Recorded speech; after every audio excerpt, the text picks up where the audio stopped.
ତାମିଲନାଡୁର କନ୍ୟାକୁମାରୀରେ ଆୟୋଜିତ ସାଧାରଣ ଜନସଭାରେ ରାହୁଲ ଗାନ୍ଧୀ ଯୋଗଦେଇ ବିରୋଧୀ ଦଳର ଏକତା, ସାମାଜିକ ନ୍ୟାୟ ଏବଂ କେନ୍ଦ୍ର ସରକାରଙ୍କ ନୀତିକୁ ସମାଲୋଚନା କରି ନିଜର ବକ୍ତବ୍ୟ ରଖିଥିଲେ। ଏହି ଜନସଭାରେ ଇଂରାଜୀ ଭାଷାରେ ନିଜର ଅଭିଭାଷଣ ରଖିଥିବା ବେଳେ ସାଧାରଣ ଲୋକଙ୍କ ବୁଝିବା ପାଇଁ ଜଣେ ଅନୁବାଦକ ତାମିଲ ଭାଷାରେ ଅନୁବାଦ କରି ସେଠାକାର ଲୋକଙ୍କୁ ବୁଝାଇଛନ୍ତି। ନମସ୍କାର ଦର୍ଶକ ବନ୍ଧୁ, Zee TV Bharat Odia digital news channel को आपको स्वागत करुच्ची मो रामदास। खबर को शेष जाए देखु, अधिकरू अधिक शेयर करूँ, आवश्यक स्थले कमेंट कर सचेतन करूँ। चैनल को सब्सक्राइब कर सब्सक्राइब करने भूलु ना। साधारण जनसभा जोगदे राहुल गांधी कन्याकुमारी को एक पवित्र स्थान भाव वर्णना करथिले, जोठारु से पूर्वर भारत जोड़ यात्रा आरंभ करथिले। से कहिथिले जे एही स्थान देशर विभिन्नता एवं एकतार प्रतीक। से देश में बढ़ुवा घृणा एवं विभाजन विरुद्ध रे प्रेम एवं भाईचारार वार्ता बांटिबा उपरे गुरुत्व देथिले। तमिल संस्कृति और भाषार सम्मान। तांको वक्तव्य तमिलनाडुर इतिहास, संस्कृति एवं भाषा प्रति गंभीर सम्मान प्रदर्शन करथिले। से अभियोग करथिले जे केंद्र सरकार एक भाषा एक संस्कृति लदिबाकू चेष्टा करी तमिल भाषा और परिचय को असम्मान करुछंती। केंद्र सरकार को समालोचना करी कहिसंती देश में बेकारी व महंगा माड़, देश में बढ़ुवा बेकारी समस्या एवं नित्य व्यवहार्य सामग्री दर वृद्धि पाई से बीजेपी सरकार को दायी करथिले। से अभियोग करथिले जे सरकार केवल किछि बड़ शिल्पपति काम करुछंती एवं गरीब चाषी तथा मध्यवित्त श्रेणी को अवहेला करुछंती। सामाजिक न्याय व जातिभित्तिक जनगणना। राहुल गांधी सामाजिक न्याय प्रसंग में जातिभित्तिक जनगणना कैस्ट सेंसस उपरे बहु जोर देथिले। तांका मतरे देशर संपत्ति एवं सुजोग रे ओबीसी, दलित एवं आदिवासी प्रकृति भागीदार जानिबा पई यह अत्यंत जरूरी। संवैधानिक संस्थार सुरक्षा उपरे गुरुत्व देई से कहिथिले जे देशर संवैधानिक संस्था गुड़िक जेपरि निर्वाचन कमिशन, न्यायपालिका चापरे अछंती। गणतंत्र को बंचाइबा पई एही संस्था गुड़िकर स्वाधीनता रक्षा करने को से जनसाधारण को आह्वान देइछंती। महिला आरक्षण बिल गत 2023 मसीह उभय संसद रे विरोधी दलों संपूर्ण समर्थन रे बिल पारित होइतिला। सेंसस एवं सीमा पुनर्निर्धारण लिंक लगाई काल विलंब करुछंती शासक। यहाको तुरंत लागू करने को कांग्रेस दाबी करिछि बोली कहिथिले। सुनंतु राहुल गांधी को पूरा भाषण। I'd like to start by offering condolences to all the people who died in the fire incident at firework factory unit yesterday. என் அருமை நண்பர்களே, இன்றைய தினம் சிவகாசி பட்டாசு தொழிற்சாலை விபத்திலே உயிர் நீத்த 23 தொழிலாளர்களுக்கு நம்முடைய அஞ்சலியை முதலில் செலுத்த நான் ஆசைப்படுகிறேன். Some years ago, I walked on the Bharat Jodo Yatra from Kanyakumari to Kashmir. சில ஆண்டுகளுக்கு முன்பு வரலாற்று புகழ்மிக்க எனது பாரத் ஜோடா யாத்திரையை காஷ்மீரிலிருந்து துவங்கி கன்னியாகுமரியிலிருந்து துவங்கி காஷ்மீரிலே முடித்தேன். And the idea of the yatra was to unite the country. That's why it was called Bharat Jodo Yatra, and send the message in the country that the country was made up of different ideas, different languages, different traditions, different histories, different religions, and all of them had to stand united in harmony and in love and affection. என்னுடைய யாத்திரையினுடைய முக்கிய நோக்கம் நாடு முழுவதும் மக்கள் மத்தியிலே ஒற்றுமையை விதைப்பது என்பதுதான். இந்த நாடில் பல்வேறு மதங்கள், பல்வேறு மொழிகள், பல்வேறு வரலாறுகள், பல்வேறு பண்பாடுகள், பல்வேறு கலாச்சாரங்கள் இருந்தாலும் கூட இத்தனை மக்களையும் ஒருங்கிணைத்து ஒற்றுமைப்படுத்தி அவர்களை ஒருதாய் மக்களாக வாழ வைக்க வேண்டும் என்பதுதான் அந்த யாத்திரையினுடைய முக்கியமான நோக்கமாக இருந்தது. We are fighting an ideological battle with the BJP and the RSS, who believe in a fundamentally different concept of India. நாங்கள் இன்று ஒரு பிரிவுவாத அரசியலை வளர்க்கின்ற ஒரு மாறுபட்ட சித்தாந்தத்தை முன்னெடுக்கின்ற பாஜகவையும் ஆர்எஸ்எஸ்ஸையும் போராடுவதிலே எங்கள் அரசியல் களத்தை நாங்கள் அமைத்துக் கொண்டிருக்கிறோம். We believe that India is a union of states. In the constitution, it is clearly stated, India, that is Bharat, is a union of states. And what this means is that all states, all languages, all traditions should be treated equally. எங்களை பொறுத்தவரை India என்பது மாநிலங்களுடைய ஒன்றியம். இந்திய அரசியல் சாசன சட்டம் அப்படித்தான் இந்த நாட்டை அமைத்திருக்கிறது. பல்வேறு மாநிலங்களிலே இருக்கின்ற பல்வேறு மொழி பேசுகின்ற மக்கள், அவருடைய கலாச்சாரங்கள், அவருடைய பின்னணிகள் இவ்வளவையும் போற்றி பாதுகாக்கக்கூடிய அமைப்பாகத்தான் எங்கள் அரசியல் இருக்க வேண்டும் என்று நாங்கள் விரும்புகிறோம். For us, every single state, no matter how big or small, is equally important. எங்களை பொறுத்தவரை ஒரு மாநிலம் எவ்வளவு சிறிய மாநிலமாக இருந்தாலும் அது எங்களுக்கு முக்கியமான மாநிலம்தான். For us, every single language is a history of its people. எங்களை பொறுத்தவரை இந்தியாவில் பேசப்படுகின்ற ஒவ்வொரு மொழிக்கும் பின்னால் ஒரு பெரிய வரலாறு இருக்கின்றது. Every single language is an important treasure for the Union of India. இந்திய நாட்டிலே பேசப்படுகின்ற ஒவ்வொரு மொழியும் ஒரு மிகப்பெரிய இலக்கிய பொக்கிஷம். The Tamil people have their history, thousands of years of history. They have their language. In the same way, the people of Punjab, the people of Uttar Pradesh, the people of the northeastern states, people of Karnataka, people of Maharashtra have their own language, their own history, their own tradition. Tamil மொழிக்கு பல்லாயிரக்கணக்கான ஆண்டுகால வரலாறு உண்டு.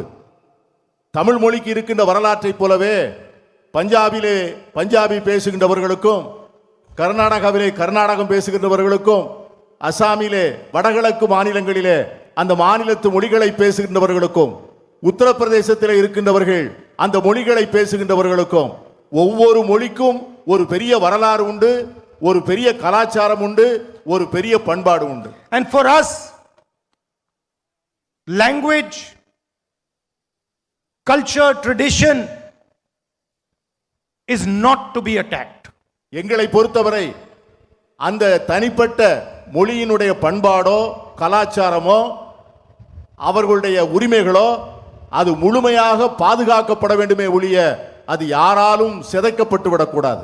We believe that every state of India should have its own voice, should have its own representation, and the people of each state should run the state. எங்களை பொறுத்தவரை இந்தியாவில் இருக்கின்ற ஒவ்வொரு மாநிலமும் அந்த மாநிலத்தை சார்ந்தவர்களால் ஆளப்பட வேண்டும், அந்த மாநிலத்தை சார்ந்தவர்களால் நிர்வகிக்கப்பட வேண்டும். ஒவ்வொரு மாநிலத்தினுடைய குரலும் பத்திரமாக பாதுகாக்கப்பட்டு அந்த குரல் மதிக்கப்பட வேண்டும். The BJP does not think like this. ஆனால் பாஜக அப்படி நினைப்பதல்ல. The BJP believes that one tradition, one language, one history should overcome all other traditions, languages and histories. ஆனால் இந்த பாஜக ஒரே நாடு, ஒரே மொழி, ஒரே வரலாறு என்று எல்லாவற்றையும் ஒற்றை அரசியலுக்குள்ளே அடக்க நினைக்கிறது. And this is what the fight is about. இதுதான் எங்களுக்கும் அவர்களுக்கும் இருக்கின்ற கள யுத்தம். We want Tamil Nadu to be run by the people of Tamil Nadu. The men and women of Tamil Nadu should decide its future. எங்களை பொறுத்தவரை தமிழ்நாடு தமிழ்நாட்டில் இருந்து தமிழர்களால் ஆளப்பட வேண்டும்.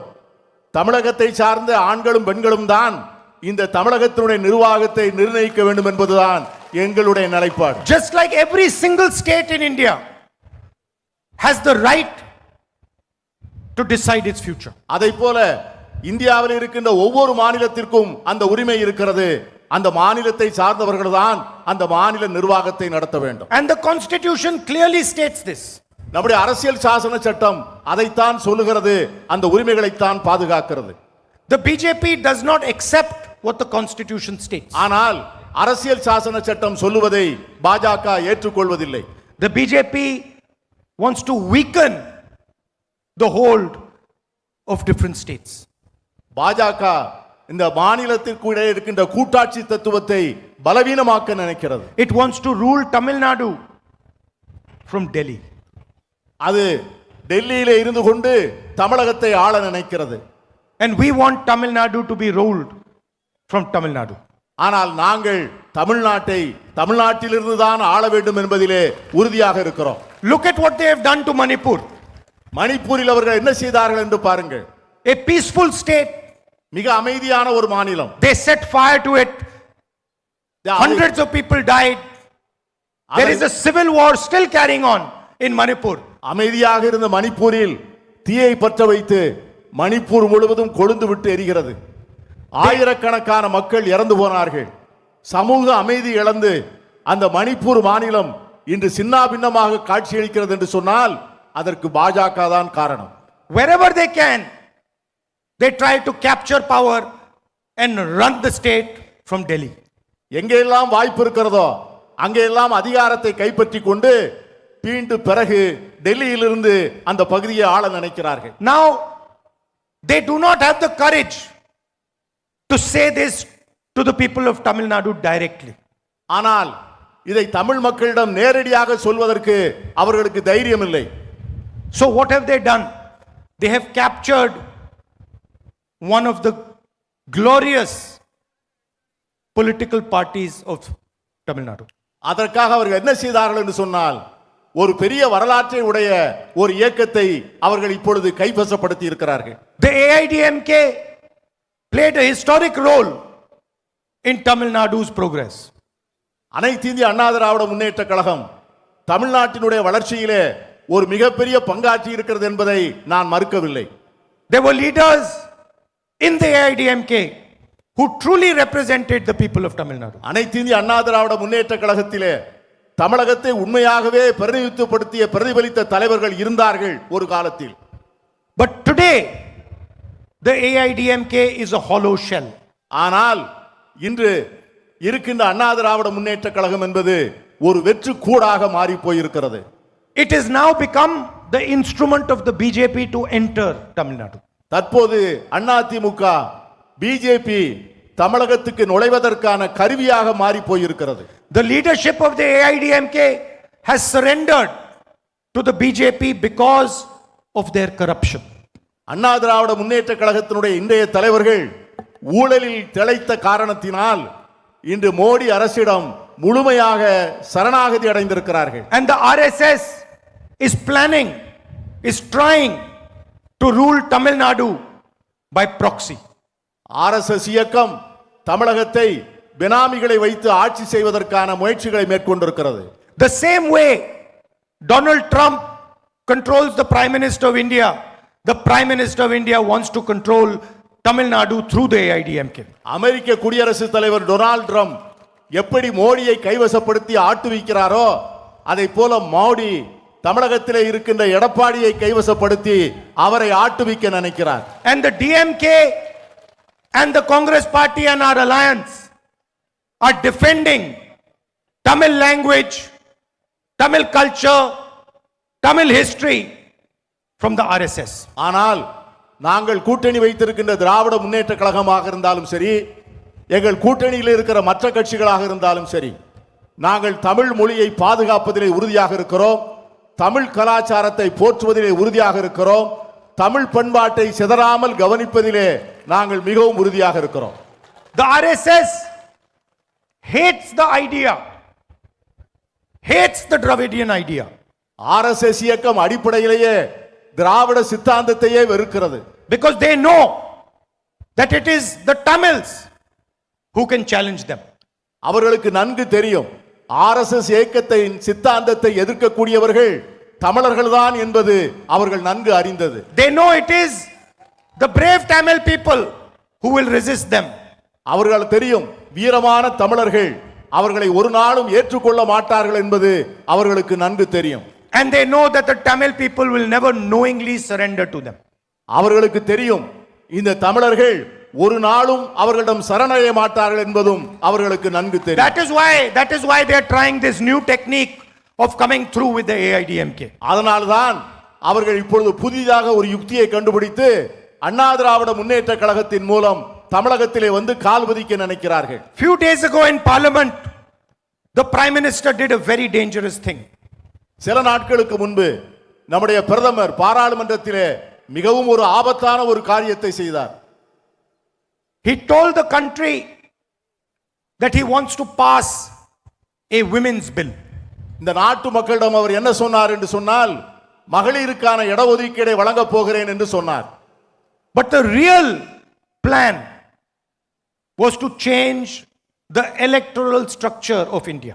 ஆனால் அவருடைய உண்மையான எண்ணம் என்னவென்று சொன்னால் இந்த நாட்டிலே இருக்கின்ற தேர்தல் கட்டுமானத்தையே சீர்குலைப்பதுதான் அவர் மனதிலே இருந்த உண்மையான சதித்திட்டம். Hidden behind the women's bill was a delimitation bill that would change the constituencies of India.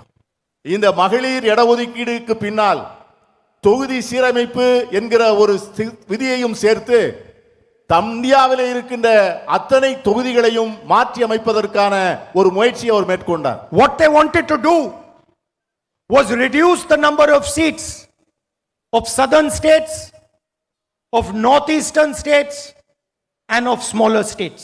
அவர் செய்ய நினைத்தது என்னவென்று சொன்னால் தென் மாநிலங்களுக்கு பாராளுமன்றத்திலே இருக்கின்ற பிரதிநிதித்துவத்தை குறைக்க வேண்டும் and fundamentally change the balance of power in India. வடகிழக்கு மாநிலங்களிலே இருக்கின்ற இடங்களை குறைக்க வேண்டும். அவருடைய ஒட்டுமொத்த ஆசை என்னவென்று சொன்னால் இன்று இந்தியாவிலே இருக்கின்ற அந்த அதிகார ஸ்திரத்தன்மையை சீர்குலைக்க வேண்டும் என்பதுதான் அவருடைய எண்ணம். And weaken the representation of South India, of Tamil Nadu, of Karnataka, of Kerala, of smaller states, Uttarakhand, Jharkhand, Chhattisgarh and of the northeastern states. அவருடைய உண்மையான நோக்கம் தமிழ்நாடு, ஆந்திரம், கேரளா, கர்நாடகம், சத்தீஸ்கர், ஜார்க்கண்ட் போன்ற மாநிலங்களினுடைய பிரதிநிதித்துவத்தை குறைத்து அவர்களுடைய பாராளுமன்ற பிரதிநிதித்துவத்தை குறைக்க வேண்டும் என்பதுதான் நம்முடைய பிரதமருடைய எண்ணம். And there is only one way to describe what they were doing. அவர்கள் செய்வதை சொல்வதற்கு ஒரு வழிதான் இருக்கிறது. And that is that it was an anti-national action. அது என்னவென்று சொன்னால் அவர் செய்ய நினைப்பது மிகப்பெரிய தேச விரோத செயல். It is an action against the union of states. இந்த ஒன்றுபட்ட இந்தியாவை எதிராக அவர் செய்கின்ற சதி. And that is why we stopped it and we defeated the bill in parliament. அதனால்தான் அதை பாராளுமன்றத்திலே தடுத்து நிறுத்தினோம், அந்த மசோதாவை தோற்கடித்தோம். And we will continue to defeat any bill that tries to take away representation of anybody in our country. இன்று மட்டுமல்ல, இனி எந்த காலத்திலும் இந்த மாநிலங்களுடைய பிரதிநிதித்துவத்தை குறைப்பதற்கு மோடி அரசு முற்படும் என்று சொன்னால் அதை ஒவ்வொரு முறையும் தோற்கடிப்போம், அந்த சதியை ஒவ்வொரு நேரத்திலும் வீழ்த்துவோம். Tamil Nadu has shown a progressive vision to the rest of the country. Tamilagam India முழுமைக்கும் ஒரு முற்போக்கான பார்வையை தந்திருக்கிறது. Your politics has been historically rooted in social justice. உங்களுடைய அரசியல் என்பது வரலாற்று பூர்வமாக சமூக நீதியிலே கால் பதித்தது. You have the midday meal program. You have leaders in women's education, in employment, and Tamil Nadu and the people of Tamil Nadu are benefiting from this. இந்த தமிழ்நாட்டில்தான் மதிய உணவு திட்டம் வந்தது. இங்கேதான் பெண்களுக்கான பாதுகாப்பான சட்டங்கள் நிறைவேற்றப்பட்டன. இங்கேதான் பல்வேறு முன்னேற்றத்தை தருகின்ற பல சட்டங்கள் தமிழகத்திலே தான் முதலாக நிறைவேற்றப்பட்டன. And I am happy to say that the DMK, our alliance, and Mr. Stalin are continuing down this path. நான் மிக மகிழ்ச்சியாக சொல்லுகிறேன், மனநிறைவோடு சொல்லுகிறேன், திராவிட முன்னேற்ற கழகமும் நம்முடைய முதலமைச்சர் ஸ்டாலின் அவர்களும் இந்த பணிகளை இன்னும் தொடர்ந்து செய்து கொண்டிருக்கிறார்கள் என்பதை நான் மகிழ்ச்சியோடு சொல்ல ஆசைப்படுகிறேன். In the last 5 years, the government of Tamil Nadu had a fantastic CM breakfast scheme for children across the state. கடந்த 5 ஆண்டுகளாக பள்ளியிலே படிக்கின்ற குழந்தைகளுக்காக ஒரு மாபெரும் திட்டத்தை தமிழக அரசு நிறைவேற்றி இருக்கிறது.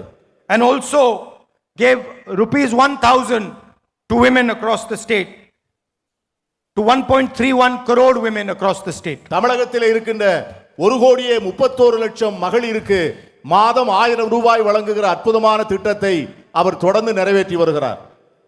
Our alliance is going to carry on down this path.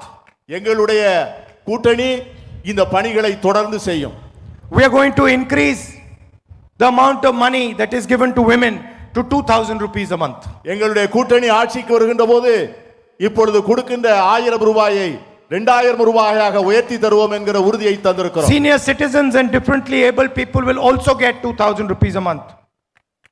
மூத்த குடிமக்களும் மாற்றுத்திறனாளிகளும் இப்பொழுது பெறுகின்ற 1000 ரூபாயிலிருந்து கூடுதல் 1000 ரூபாயாக 2000 ரூபாய் பெறுவார்கள். Any woman who's a first time property buyer will have free property registration. முதல் முறையாக சொத்து வாங்குகின்ற எந்த பெண்ணுக்கும் முழுமையான பத்திரவு பதிவு கட்டண சலுகை உண்டு. And all government vacancies will be filled within 300 days. அரசாங்கத்தில் இருக்கின்ற அத்தனை காலி பணியிடங்களும் உடனடியாக நிரப்பப்படும். Meritorious students will get 2,000 rupees scholarship for college. திறமையான மாணவர்களுக்கு கல்லூரிக்கு செல்லுகின்றவர்களுக்கு மாதம் 2000 ரூபாய் கல்வி உதவித்தொகை வழங்கப்படும். And I am confident we will defeat the RSS AIDMK plan to hand over control of Tamil Nadu to Mr. Modi and Mr. Shah. RSS இயக்கமும் பாஜகவும் எடுத்துக்கொண்டிருக்கின்ற இந்த சதியை நிச்சயமாக நாங்கள் முறியடிப்போம் என்று நான் உறுதியாக நம்புகிறேன். And of course, whenever we come to Tamil Nadu, we remember our great leader K. Kamaraj. நான் எப்பொழுதெல்லாம் தமிழ்நாட்டுக்கு வருகிறேனோ அப்பொழுதெல்லாம் நம்முடைய நெஞ்சத்திலே நிறைந்த பெருந்தலைவர் காமராஜர் அவர்களை நான் நன்றியோடு நினைப்பேன். And he is still remembered for the pioneering work that he did in social justice and his contribution. The midday meal scheme will always be remembered. இன்றும் அவர் மறைந்து இத்தனை ஆண்டுகளான பின்பும் பெருந்தலைவர் காமராஜர் அவர்களை நினைக்கின்ற போது அவர்கள் சமூக நீதிக்காக எடுத்த முன்னெடுப்புகள், அவர்கள் எடுத்த பகல் உணவு திட்டம், அவர்கள் கல்விக்காக செய்த பல்வேறு பணிகளை நம்மால் ஒரு நாளும் மறக்க முடியாது. And Tamil Nadu still remembers how he expanded the public education system and laid a foundation for a solid education for Tamil Nadu. அவருடைய ஆட்சி காலத்திலே மாநிலத்தினுடைய கல்வி திட்டத்திற்கு எவ்வளவு அருமையான அடிப்படை பணிகள் செய்யப்பட்டன, எப்படி அவர் உயர்கல்வியை வளர்த்தெடுத்தார் என்பதை நாம் இன்னும் நினைவு கூர்கிறோம். I said that the BJP wants to rule Tamil Nadu from Delhi. நான் உங்களிடம் பேசுகின்ற போது சொன்னேன், பாஜக தமிழ்நாட்டை டெல்லியிலிருந்து ஆள நினைக்கிறது என்று நான் சொன்னேன். And I started my speech with the Bharat Jodo Yatra, a walk designed to unite our country. நான் இந்த இடத்திலிருந்து பாரத் ஜோடோ யாத்திரை ஆரம்பிக்கின்ற போது இந்த நாட்டை ஒற்றுமைப்படுத்த வேண்டும் என்கிற உணர்வோடு அந்த யாத்திரையை நான் துவங்கினேன். The worst thing about the RSS and the BJP is how they create hatred in our country. RSS இயக்கத்தில் பாஜக இயக்கத்தினுடைய கொள்கையினுடைய மோசமான விளைவுகள் என்னவென்று சொன்னால் இந்த நாட்டு மக்கள் மத்தியிலே வெறுப்பு விதைகளை விதைத்து அவர்களை எப்படி பிளவுபடுத்துவது என்பது. How they shatter the harmony of our country. நாட்டிலே இருக்கின்ற ஒற்றுமையை நல்லிணக்கத்தை உருக்குலைக்க நினைக்கின்ற கொடும் செயல் அது. How they attack minorities throughout our country.